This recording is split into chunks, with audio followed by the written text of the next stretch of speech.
Hey guys, sorry for the delay. We are here live. Had a little bit of a technical problem. That technical problem was me. I am joined by my partners in crime today, and I'm sure they're going to let me have it. We've got SIG here. You know him, aka The Shirt. You can follow his picks daily from Saratoga.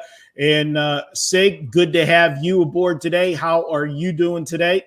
Oh, it's nice to be here, Marco. I just want to let everybody know that we had the best 20-minute opening of the show we ever just did, just for the three of us. Oh, thanks. I'm sure I'm going to get another ball busting. I deserve it. How are you doing today? Our guest today, once again, is Jeff Zidek. He is the track announcer for the Meadows, located just outside of Pittsburgh, PA. You can follow Jeff on Twitter at Meadows_TV. Jeff, how are you doing today? Oh, I'm great, Marco. I'm just happy that when I do my regular show from the Meadows that you aren't in the control room. You know, guys, there's a little button called Go Live. I didn't hit it. Right. Let's get right into this week's show, guys. We're going to jump right into why you guys are here. We're going to get to the handicapping. We've got race of the day. We're going to Saratoga. We're going to spend time at the spa. And after that blunder I had, I need to go to the spa. I need a nice, relaxing massage. Race of the day. It is the Alabama Stakes. Saratoga, race 9. Guys, good race, obviously, headlined by a superstar. But we're going to find out if anybody can beat the superstar. Let's start it off. Sig, take us away. Let's break the race down. Start with horse number 1. Got any chances here? Number 1, Mvuton is 8-1. Your morning line. Got Jose Ortiz riding for Kenny McPeak. Marco, I like this filly. I don't think she went this mile and a quarter distance, though. Last time out on the Ashland at Keeneland, she finished second. I'm sorry, she finished third behind Speech and Venetian Harbor. 2 very good fillies, but she was losing ground in the stretch. I think this horse prefers a mile or shorter. Jeff, any comments on this one? You know, her 2 lifetime wins are in lower condition company. I just don't know that she can go with this bunch. Yeah, the only thing I will say is the horse did race its first time in a graded stake race. Last time out, a grade 1. Did face Speech and Venetian Harbor, as you said. Say 2 very good horses, but not the caliber of what she's going to face today with Swiss Skydiver.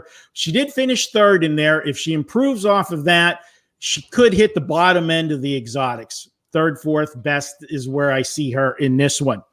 Horse number 2, Spice is Nice, the Todd Pletcher horse. John Velasquez aboard. Jeff, I'll go to you with this horse. Coming off a big win last time out, do you see this horse having a shot in here? Well, it's kind of the same thing I said with the inside horse, that the only wins are in lower company. However, this is a $1 million yearling. They have high hopes for this one. And it's one of those things we talk about a lot, whether a win gets a horse confidence. This horse beat up on a lower level. Can she parlay that into success at the higher level? I think we give her a look in here. I think she's going to have some type of shot, maybe not to win, but I think she could be second in here. Sig, what impressed me in that last race is she did win going away in hand, pulled away by 2 3/4 lengths. That was the second start off of a 3-month layoff. You got to expect the horse to be better this start, having a race under its belt. What do you see? Yeah, Marco, if anyone in here can beat Swiss Skydiver, I think Spice is Nice is the only one that might have a shot at it. She's bred to go long out of Curlin and Dame Dorothy. The question is, will she have enough to keep up with Swiss Skydiver coming down the lane? The next horse, this one intrigues me, and I'll take the lead on this one. Crystal Ball, number 3, 9-2 on the morning line. This is a Bob Baffert entry. Now, Bob, had a disappointing weekend last week with Uncle Chuck disappointing in his big race, but Crystal Ball was a horse that is on the improve. Finished second by a head last start. That was a grade 1 first attempt at a graded stakes. And, battled the entire race with Paris Light, showed me a lot of guts. Those two horses came down the stretch together, and they were, it was a head bob at the finish. You can't fault that race. And if this horse takes a step forward off of that, I think this is the main competition to Swiss Skydiver. How do you see it, Sig? Crystal Ball, like you said, she's very lightly raced. This is only going to be her fourth career start, and she handled herself admirably, looked good in the American Oaks here. But she's the pace setter in here, I think. She likes to go to the front. She's the speed of the speed. And I think she's going to set this race up perfectly for Swiss Skydiver, who has that tactical speed, who's going to sit just off that early pace. Crystal Ball sets for her here. I'm using her underneath, but I don't think she has a chance to win here.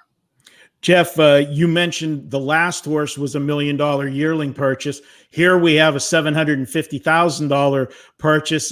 Man, I'd love to have the budget to go to a horse auction that the Bafferts and the Todd Pletchers have.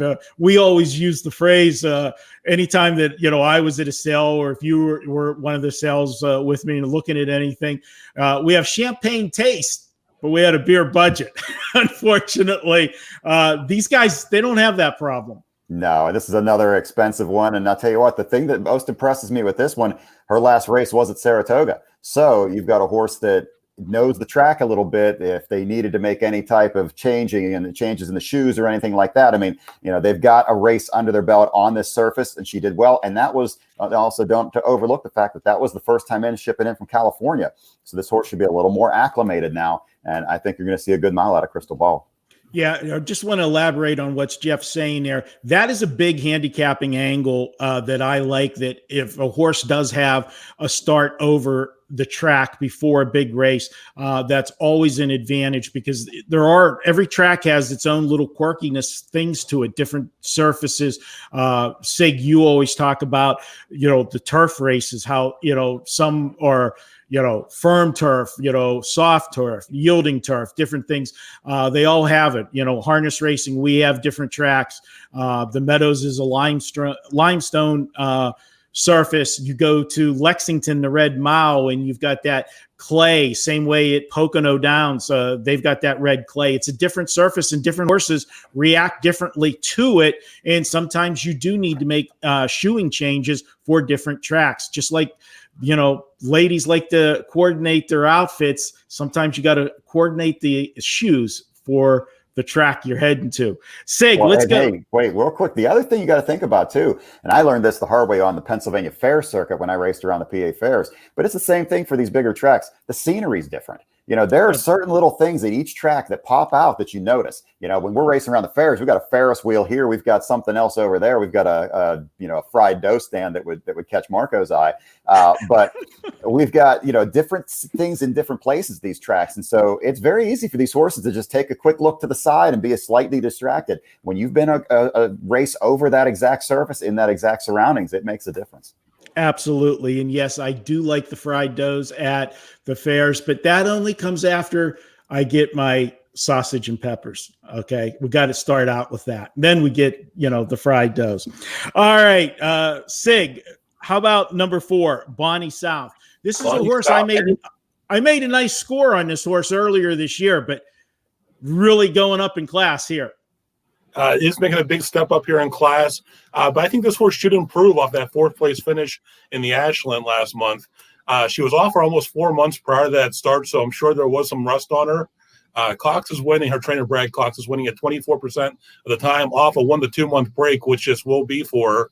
And they're in the money 53% of the time. So I think if this horse runs back to the speed she showed in the Fairground Oaks when she won that race, I think she could be in the mix here. Jeff, you got a trainer that hits the board 50% of the time. You've got a jockey in Irad Ortiz who hits the board 54% of the time. That's a good starting point on any handicapping that you do in a particular race. It definitely is, but add to that, this is a race that you have a lot of horses that like to race toward the front. This horse, to be successful, she's a good closer. She needs what we refer to as suicide fractions up front. She needs other horses to go out there and just run each other down so that she can swoop them in that last turn. That's going to be the key for her, is to have others set up very fast fractions If they back things down, which could easily happen in a shorter field, that's going to hurt her chances. Yeah, I'll throw in there, Sig, you talked about that she should improve off of that fourth place finish. Got to note that fourth place finish came, that was the first race since March. So definitely you're going to, she's going to be tighter for this one. I think that she has a big shot to move forward in this race. But the big, the elephant in the room, the class of the race, the queen of the 3-year-old fillies, Swiss Skydiver, number 5. Jeff, I'll start with you. This horse looks almost unbeatable on paper. Yeah, and sometimes the easiest route to take is the right one, and I think that's what this has to be with Swiss Skydiver. You might be seeing great 10, 12, 15, 30 to 1 prices on some of these other horses, but there's a difference between price and value. And in this race, I think the way to play this race is to not bet to win. You're not going to get any kind of value. I think you've got to put Swiss Skydiver on top, and then you've got to look to the exotics underneath. I always say when I'm handicapping a race, if you like this horse to win, and you should, look to the exotic pools because the value is not going to be there to win. I just don't see. I mean, sure, we see 1 to 5, 1 to 9 shots getting beaten once in a while, but I don't see that happening here. Sig, are you in full agreement? I am in full agreement. She looked really good last time out, taking on the boys in the bluegrass. Tried to take them from the wire to wire. Unfortunately, our collector was a little stronger coming down the stretch. But the fact is she held on for second. It wasn't like she tired out and they were passing her in the stretch. She kept it going, kept the momentum going, and it's going to matter going this 1.25 miles. Normally, this race is after the Kentucky Oaks, after the Black-Eyed Susan, after the Belmont Oaks. So, I mean, for her to come in to a race going 1.25 miles, I think she's got the best shot over this field just based on stamina and prior performances. One question I do have on her, though, is are they going to run her back 3 weeks in either the Oaks or the Derby? She has points to qualify for both. I say she goes to the Oaks. With Tiz the Law being as dominant as he has shown so far, and then Art Collector being the improvement that we've seen from him now, and she's already raced against Art Collector and wasn't able to beat Art Collector, was beaten soundly in that race. She was second best. She was never a threat for not being second in that race, but she was soundly beaten in there. Why go into a race against the boys in battle 2 top horses like that, one that's already beat you and the other one supposedly better, when you can just go to the Oaks? So I don't see her in the Derby. I would be shocked if they did. I would put that at 90%. You'll see her in the Oaks. But I'm going to throw one question, and I'm making it unanimous. I don't see her losing here. But I am going to throw one thing out there. And, Jeff, we've talked about it on the show with Sig a lot. You haven't been on. But I'm not a fan of racing fillies against the boys, okay? This was the best filly in the country. And to me, I don't think it'll happen here. But if it does, I'm just going to throw it out there and say, I told you so. You risk the chance of breaking a horse's spirit. And we know that mares, and I don't want to get flooded in the comments if we have any women watching the races, but the fillies can be very temperamental, okay? You have, with the boys, so we got to sometimes you got to geld the stallions because they don't want to focus on, the racing end of it. Fillies and mares, you got to deal with, monthly occurrence, and they can be temperamental and so forth. Sig's laughing. It is a real issue. But if you break a horse's spirit when she was racing so well and then chased a much better horse in Art Collector, you run the risk of, did you take something out of her? And that's always a concern the next time back. Your thoughts? Well, I agree with that, but it comes down to just the economics of it all. Sure, you want that glory going for the bigger money in the open stake race, but why would you pass up? It's how much of a gambler are you? Do you go for the more guaranteed money in the Oaks as opposed to taking a shot at the brass ring? We had a situation in harness racing just last week. We had the Hambletonian, which is a $1 million trot race. There were 2 fillies that entered. They were both expected to be good. One ended up winning, so they guessed right. The other one, who'd been extremely successful and would have likely, especially with the other filly going and winning the Hambletonian, she likely would have been the favorite to win the Hambletonian Oaks. She goes into the Hambletonian against the boys, makes a break. So she gets nothing instead of maybe a potential $300,000 payday. So the economics got to play into it. And it's how greedy are you? How much of a risk do you want to take? But you're right. Yeah, you can break their spirit. And then rather than not only do you give up that 1 week's effort in, say, the Oaks, but are you giving up future earnings as well if the horse doesn't perform against the boys? All right, that's my rant on racing fillies against the boys. SIG, number 6, Harvey's Lil Girl. Girl. What do we got here? William Mott, trainee, Junior Alvarado up. Do you like this horse at all? This is actually my long shot play in here, Marco. She's out of American Pharoah, so we know she won't have a problem getting that distance. But she's run and won on both surfaces, both the turf and the dirt. That she was off a break, 3-month break, and she came back in May at the Fantasy at Oaklawn and didn't run a step, basically.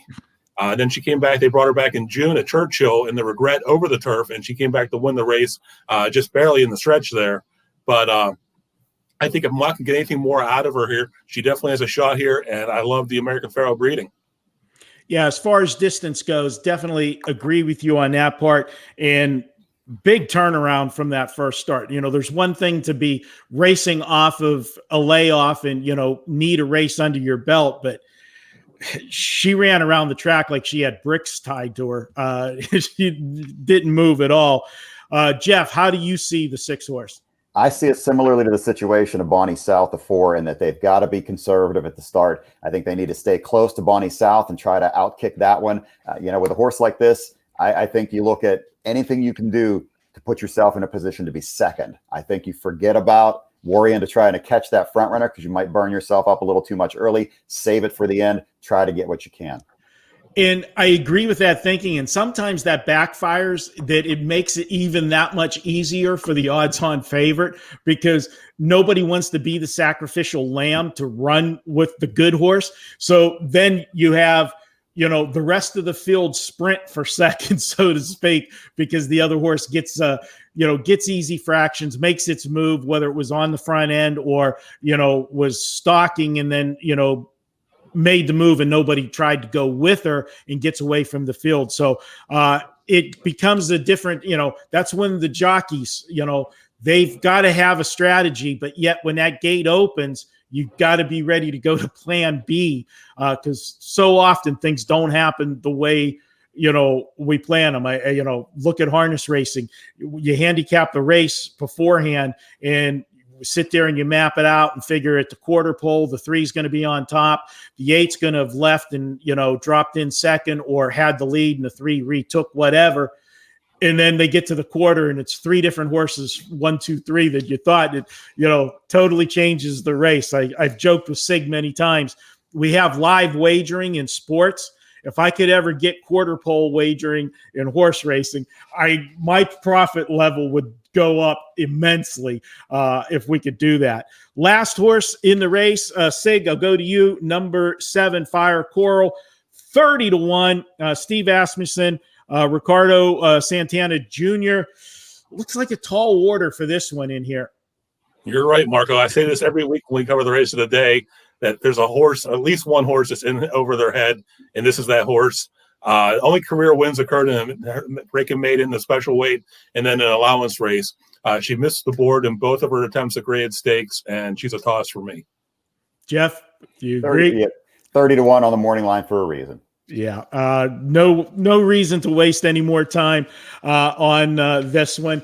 Guys, this is part of the pick 4 that we give out for free. Looks like we're all in agreement. We'll see when we get to the pick 4s if we all have singles in this race. I think that might be the case. That is race 9. Let's backtrack and go to race 8, which is the first race of the final pick 4 at Saratoga. This is a stake race as well. Nice setup. Back-to-back stake races at Saratoga to start the pick 4. You've got a $500,000 purse here and $500,000 purse in the Alabama. And Sig, I'll start with horse number 1, Bama Breeze. And well, Bama Breeze probably should have, not a filly, so she can't be in the Alabama Stakes, but is a gelding here. How do you see this one? Manny Franco up. Manny Franco's having a good year. Whenever you're riding the favorite for the Kentucky Derby, that makes things a lot easier, getting a lot more drives because of the notoriety of Tis the Law. How do you see this one? You know what, Marco? Actually, I didn't take a whole lot of look at this one. I singled in this race. Looking at this pick 4, I just singled. I looked at the other 2, Decorated Invader, who's hardly done anything wrong for Joel Rosario and Christophe Clement. They've been on fire at Saratoga since that meet started here. Basically, Decorated Invader missed in his debut by less than a length. Then the only race he didn't win so far in his short career is the Breeders' Cup Juvenile Turf. That's a pretty tough race to win, and he was still coming late in that race. I mean, a little bit longer in that race, he probably gets there. He hasn't lost a race with Rosario in the irons, and like I said, Rosario and Clement are on fire at Saratoga. I'm singling Decorated Invader in this race. Yeah, Decorated Invader, definitely the horse to beat. Jeff, do you see Decorated Invader as a single, or are you going deeper in this one? I'm going too deep, but they're both from the same barn. So Clement, I think he's got the market cornered here. I think Gufo is the other contender in here. Horse that's a pretty solid closer. He's coming off a win last time in a grade 3. I think both of those horses. So I'm going too deep, and they're both from the same barn. All right. I agree with Sig. Decorated Invader is the horse to beat. But I'm going to go too deep in here as well. But I'm not going with your horse, Jeff, as my second horse. I am going with the 6th horse in here, and that is Colonel Liam. This is a Todd Pletcher horse. This is a horse that is lightly raced, only 3 starts so far. And the horse has improved in each start, coming off a speed figure best outing last time out, convincing win, 2 3/4 lengths. This was a $1.2 million purchase. Again, Todd Pletcher, Powerful Barnes, got the money to buy these horses. I think this horse is on the improve. I've talked so many times about 3-year-olds that when you get a 3-year-old that's only got 3 or 4 starts, we have been nowhere near the ceiling yet on that horse. So if anybody's going to give Decorated Invader any trouble in this race, I think this is the one that could jump up, and that's why I'm going too deep in the first leg. So for me, it is 2-6. For Jeff, it is 2-5.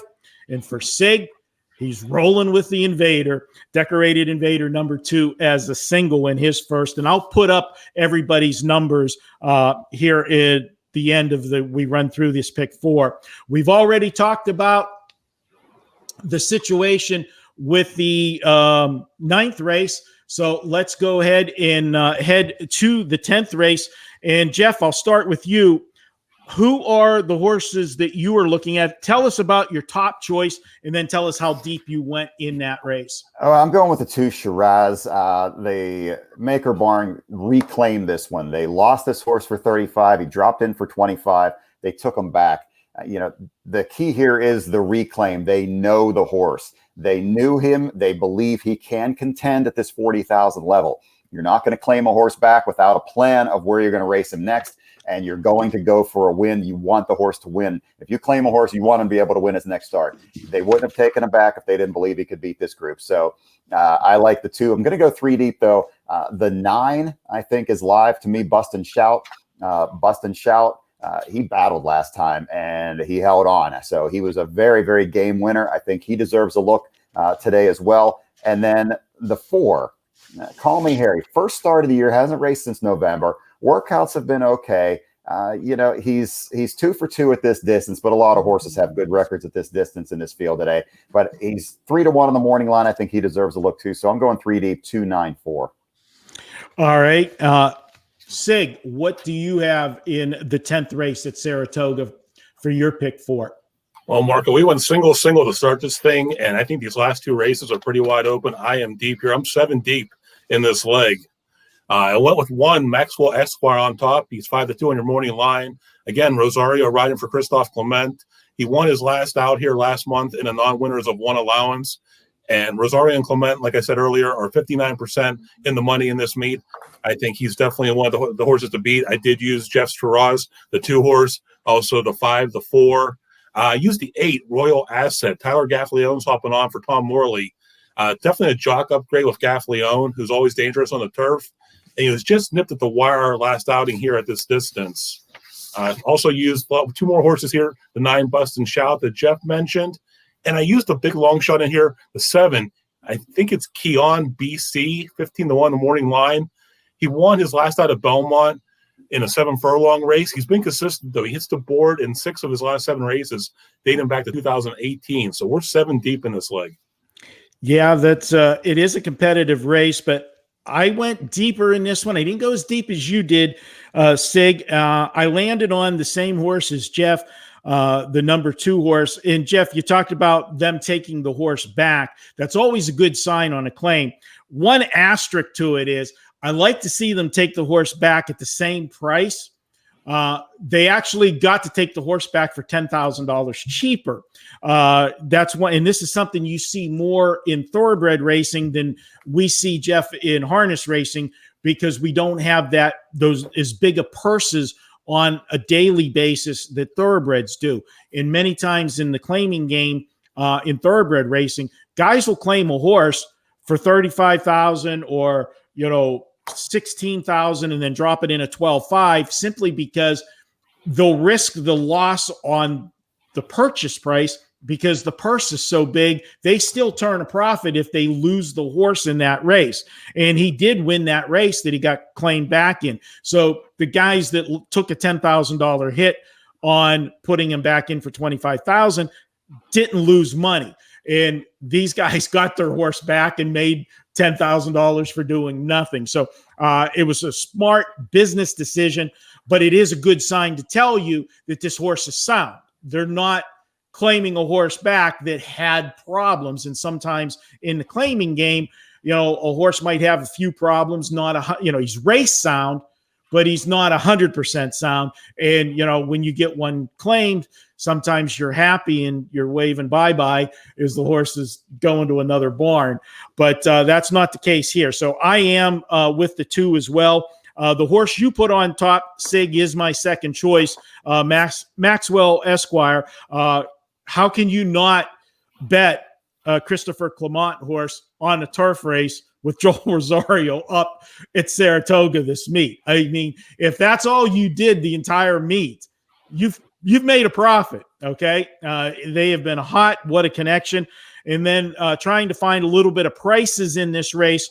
I went 3 more in this race. I used the 5, the 4, and the 8. Sounds like we're on the same page, Sig, with numbers. You just went a few more. And then Jeff and I, of course, agreeing on the top horse. Moving to the 11th race, the final leg of the pick 4. What do you have for us there? I'll start with you, Sig.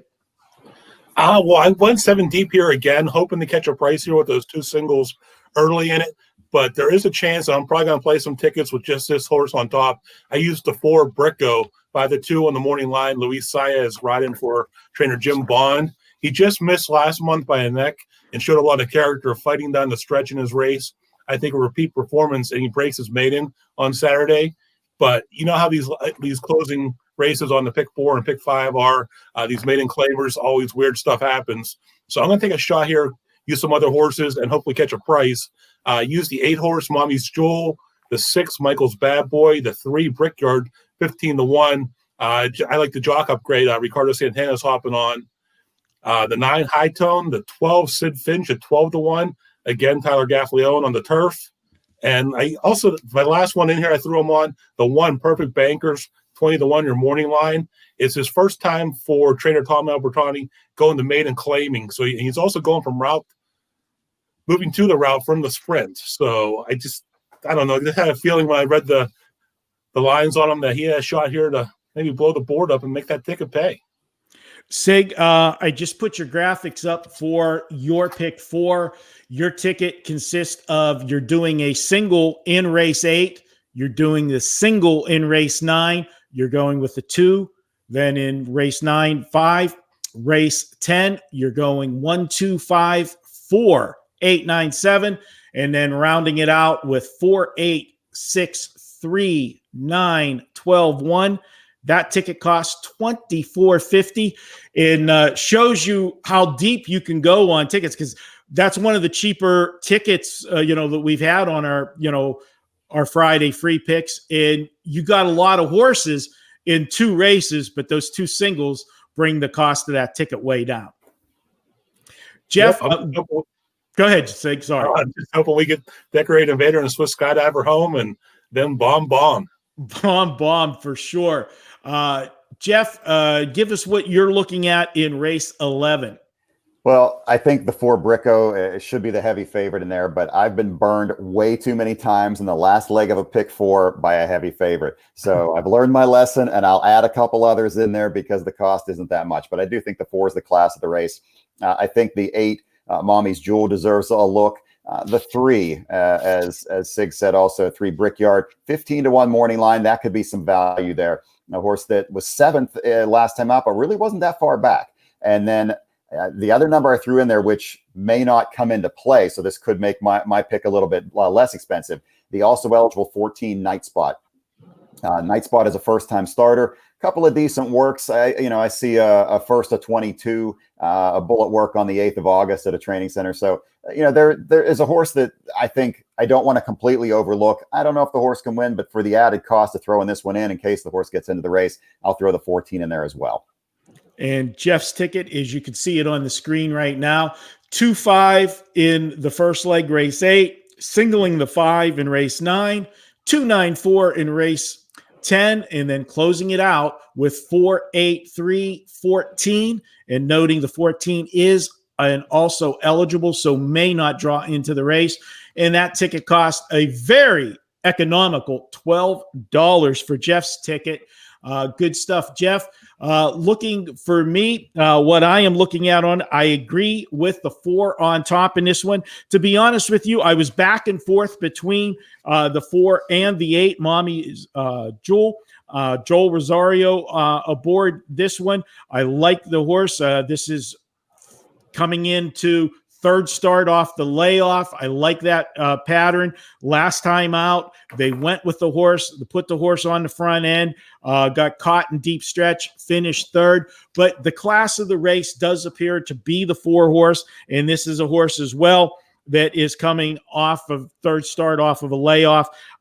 You look at his last 2 races, improvement in both, finished 2nd, 2 back by 3.5 lengths, and then come back last time and just missed by a neck. This horse, we last saw this horse last October before these 2 starts, June and July. But if you noticed in the program, this horse had the ultimate equipment change. And it seemed to what has turned the light bulb on, so to speak, for the horse. And Jeff, that, when we geld a horse, a lot of times it makes no difference at all, but in many cases, it does flip the switch, gets this horse to focus on what he's supposed to focus on, which is racing. And the horse has improved dramatically with those 2 starts this year and looks to be improving. And this should be his best effort, 3rd off the layoff. The horse is definitely tight, race ready, and based off that last start, should be able to get the win here. But it is a maiden race, and anybody can jump up in here. I did put the 4 on top. I have the 8 second. I went with the 6 third, the 9, 3, and the 1. I went 6 deep here. Not as deep as you did, Sig, but still got some pretty good coverage so that we have some long shots. If something funky happens in that last race, which it seems when they program a maiden race on the last race of the day, it does seem that if you're going to get a bomb, that's when it happens. So this ticket cost is $30.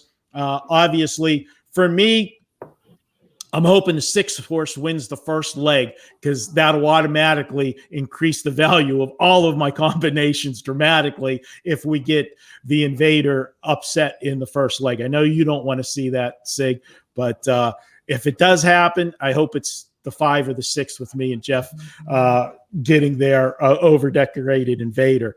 That is it, guys, for the pick 4s for this week. Appreciate the guys joining me once again. Jeff, I know things are busy at the Meadows. The summer season is coming to an end.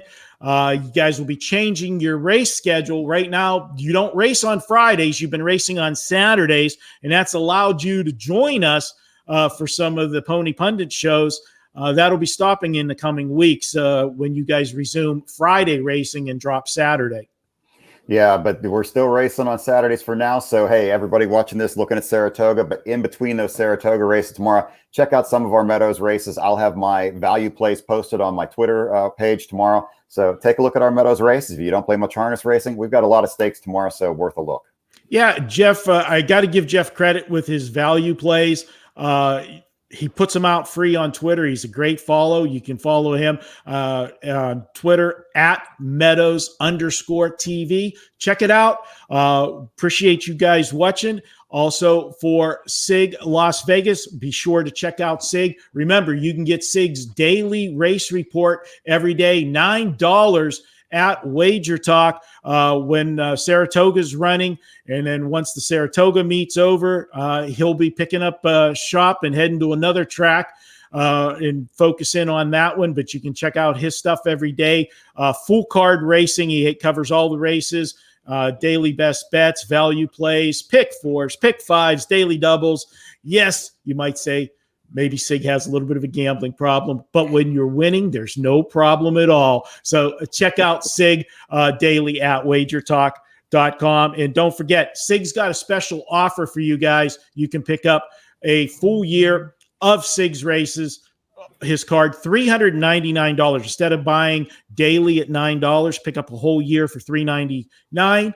And if you do it now, you're going to get 2 Kentucky Derbies, 2 Preaknesses, get that Breeders' Cup races at the end of the year, all the big races, all the daily stuff. Check that out from SIG.